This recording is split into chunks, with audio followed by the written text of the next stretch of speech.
Kia ora everyone, it took me most of September, but I have now finally finished the critically mixed game Star Wars Outlaws, and despite all the faults and flaws that I may have with that game, I think it's one of my favorite Star Wars gaming experiences, period. Practically adored exploring that open world, collecting and upgrading K, and recruiting a team to take on a heist, all the while using the reputation I have with the crime syndicates for my own personal advantages in that world. However, in relation to LEGO, this isn't going to be a review about the game. Instead, this is my video about making purist minifigure customs of Star Wars video game protagonists. LEGO seem to be very picky about making sets based on the newer titles of games, with only 2 of the protagonists available in minifigure form, though one of them has appeared 5 years too late and out of date in my opinion. I'll be making Vess, the protagonist of Star Wars Outlaws, as well as alternate variants for Kestis from the Respawn Jedi games and Iden Versio from Battlefront 2. Liking this video and subscribing to the channel here does help to support more videos like this one in the future. This here is the full collection of figures that we will be using to make these customs. Most of the parts will be found on other figures, but unfortunately a small handful of parts will remain exclusive to some of these figures.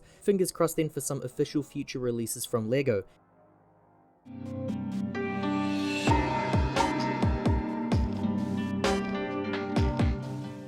Vess consists of Indiana Jones from the 2023 releases, Han Solo from his Cloud City appearances from Empire Strikes Back, Zendaya as MJ from the Spider-Man MCU base sets, and Ms. Marvel from the Spider-Man and Friends releases. I start with the legs from Indiana Jones there, I then add the Han Solo torso complete with blaster, but I do need to remove that head and hands. I replace them with Zendaya MJ's figure for our Vess likeness. The final touch here is Ms. Marvel's hairpiece, and here we have Vess. I think it really works given the lack of release at this current point in time. I really like the idea of Nia's hairpiece, but I don't believe that piece exists in the accurate hair color for Vess here. Her jacket also needs some fixing. LEGO don't currently have blue jacket sleeves with nougat skin tone, so I do have to settle for a full sleeves look instead. I would have loved to have given her Nyx here, her little companion friend from the game, but LEGO don't have a piece that best resembles that character design. I really do hope we see something released in the future, even if it's 2 or 3 years from now, that features Kay with her cool speeder, Nyx, and ND5, who desperately needs to have some form of a trenchcoat release in LEGO.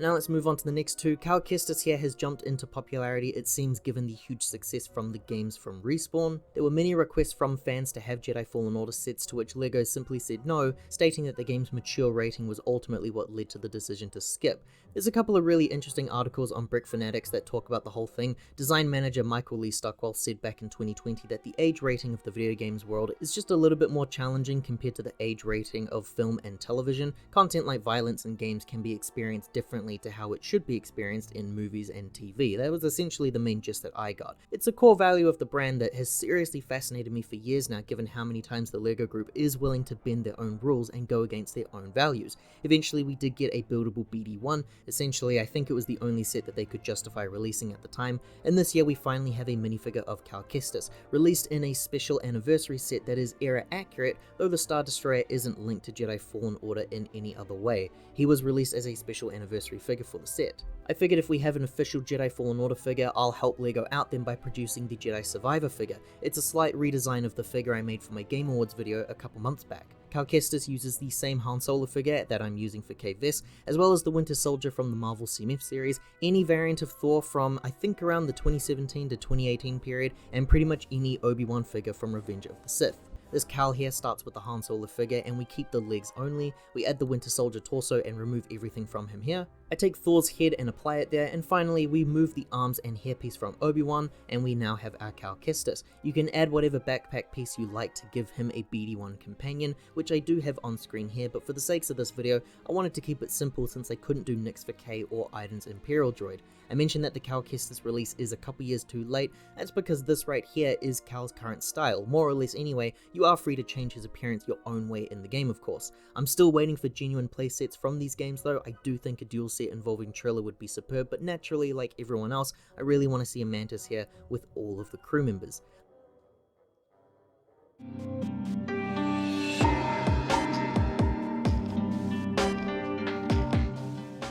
Let's talk about Iden Versio now because she does fit into the same discussion as Kestis. We just covered a video game character that couldn't be released due to the game's mature rating. Battlefront 2, at least here in NZ, features the same age rating as the Respawn games, and I have to assume that these games are rated the same as one another worldwide as well. Battlefront 2 even individualizes itself by including a multiplayer game mode in which the gaming experience most definitely changes from your single player experience. The Inferno Squad Battle Pack released in January of 2019, about a year and 2 months out from the release of Battlefront 2. It's a really great little set, and hell, even the first Battlefront game had battle packs released as tie-ins as well. Since we have Iden Versio already in her main appearance, I thought I would make her Rebel outfit. Iden Versio here consists of any Rebel pilot figure, mine coming from the Yavin 4 playset, a Space Miner figure from the CMF Series 12, any Imperial officer, Jar Jar Binks, and finally Iden Versio herself from the Inferno Squad Battle Pack set. I take one of my pilot figures here and I keep only the legs. I then grab that Spice Miner figure and I use the torso that's hidden underneath all that armor.